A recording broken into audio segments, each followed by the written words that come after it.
perimčiau prezentaciją, truputėlį pasukti vėlgi mūsų pokalbį, kaip išgyvenama ta būklė ir būtent iš patiriančio asmens, labai artimai susidurinčio asmens perspektyvos. Ir aš pati esu iš meno srities ir tai tiesiog matyti kažkoks mano bruožas prezentacijų, nes manau, kad tai labai padeda mums geriau suprasti žmonės ir jų situaciją, ypač kaip minėjau prieš tai, ta raiška yra labai apribota. Mes skaidrėje matome žymaus Viljamo Utermohleno autoportretus. Jisai žymus tuo, kad jo praktika iš esmės buvo labai sutelkta ties autoportretų kūryba. Ir pirmasis autoportretas nutapytas 1967 metais, jis buvo puikios sveikatos ir likę, čia matomi portretai nutapyti nuo 96 metų, gavus Alzheimerio ligos diagnozę iki 2000-ųjų. Ir tai iš tikrųjų rodo labai, manau, įtaigiai būklės progresavimą, kad tas žmogus turėdamas tą įgūdį, kurį labai gerai valdė, jisai taip mum pasauliui parodė, kaip yra išgyvenamas tas toksai iš vidaus susiskaidimo, toks nykimo ir tikrai labai didelės dramos procesas. Ir žmogui, kuris susiduria su šitu procesu, kaip mes jam galėtume, kokią aplinką galėtume pasiūlyti, čia tikrai yra kvietimas visom šalim, kiekvienam žmogui. Ir Lietuvoje minėdama, kad turim labai mažai žmonių, kurie turėdami šitą būklę prisijungia prie asociacijos, turiu vieną, kuris sutiko pasidalinti šitą citatą apie savo savijautą.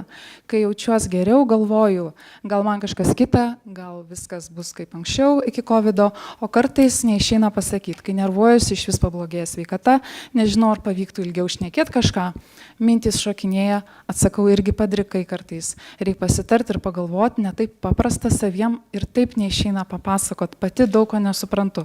Pažiūriu jūsų seminarus, tada pasidaro aiškiau, kas kaip, nebesuprantu, taip kaip sveikas žmogus nesugebu planuoti, organizuoti. Iš tikrųjų, tas žvilgsnis į save labai toksai, neigiamas krypties žvilgsnis, kad negaliu, nes aš nebe toks, kokio aplinka tikriausiai nori. Ir mes dabar čia turime dar keletą pasidalinimų iš žmonių, kurie čia prisijungia iš labai skirtingų Lietuvos kampelių. Ir jūs pastebėsite tokį, atsikartojimą, visiškai atsitiktinai atsiradusi atsikartojimą, kuris matyt parodys, kad tai yra kažkoks mūsų realybės simptomas.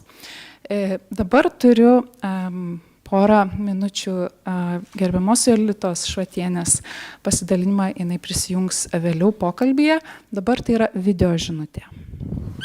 Man buvo pats sunkiausias iš tikrųjų laikotarpis ir ką tikrai įtariu, ne vienas žmogus irgi tą išgyvena, kai iš valstybės darbo biržos nebegavau pinigų ir kažkaip tai nėra galimybės išeiti į darbo rinką, nes turiu būti namie.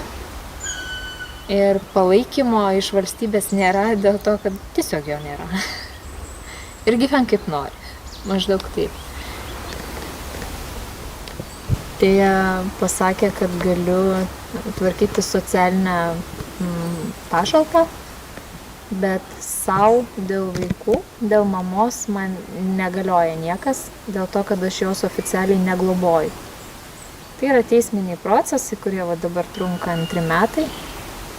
Ir klausimas, ar mes sulauksim to teismo pabaigos. Labiausiai mane sustiprino iš tikrųjų prisitaikymas prie pokyčių, mamos ligos pokyčių. Kai tu nežinai kiekvieną dieną, kas bus rytoj. Ir priėmimo viso šito. Būtent priėmimas to nepastovumo? Taip. Kaitos.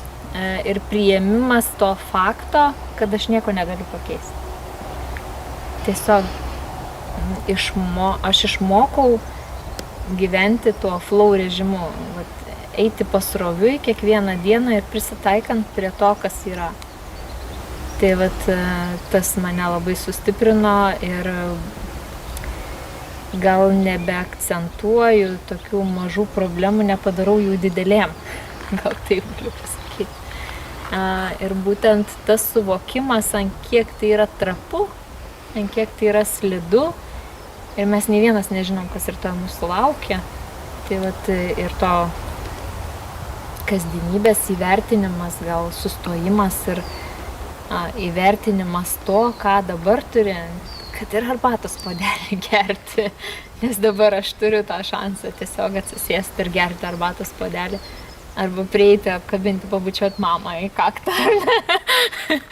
Aš turiu dabar tą galimybę ir aš ją pasinaudoju.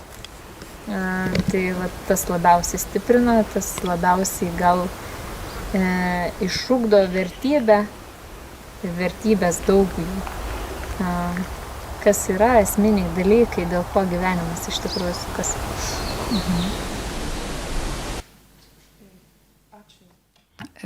Šitam video, kur tik vyksta pasidalinimas, Jolitos labai atviras, esu labai už jį dėkinga, mes matome situaciją, kuri vis dėlto labai daug atsikartoja žmonių gyvens, bet yra truputėlį neeilinė, dėl to realybės priėmimo ir tų tikrai esamų resursų, kurie senka, bet tas optimizmo ir tikrai susitaikymo momentas jisai nėra dažnas, turiu pripažinti. Ir čia aš turiu refleksiją psichologės, kuri paprašė manęs pasidalinti tuo, dirbant su demencija turinčiais asmenim ir jų artimaisiais tiek didmiesty, tiek mažame Lietuvos miestelėje, nuolatos susiduri su globojančiais asmenim, kurie tiesiog neturi psichologinių vidinių resursų, kad galėtų adaptuotis ir prasminti tai, ką jie išgyvena.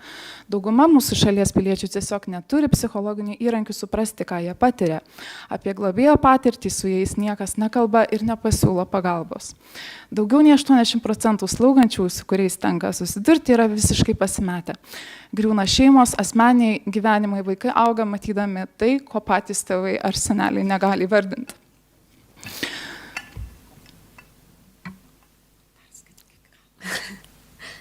Nieko, viskas tvarkoja.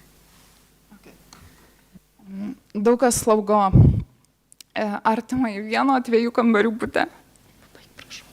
Okay. Susiduria su artimųjų dalybų. Ačiū. Susiduria su artimojo dalyrų, nesuprantamom reakcijom, gyvena nuolatinėje baimėje, kad negali palikti jo vieno, nes nežinia, kas atsitiks. Globojantieji izoliuoti nuo aplinkos, nuo socialinių ryšių. Daug kas gyvena visiškame beprasmybės jausme ir tuomet tu nebesikreipi pagalbos, nežinai, kur kreiptis, nes viskas atrodo beprasmiška. Tiesiog neturi jėgų kreiptis, žmonės neturi jėgų iš vis suprasti, kas vyksta. Dažniausiai tai yra moteris, kurios po slaugito artimojo mirties dažnai neatsistato. Didžioji dauguma mūsų visuomenė susidurdama su artimojo demencija ir slauga tiesiog nekalba apie tai. Nekalba, nes nežino, kaip kalbėti, nesikreipia pagalbos, nes nežino, kur kreiptis. Niekaip nereflektuoja apie savo išgyvenimus, o tiesiog klimpsta gilinė depresija ir psichikos sveikatos sutrikimus, kuriuos po to perduoda aplinkai ir kuriuos po to reikia gydyti.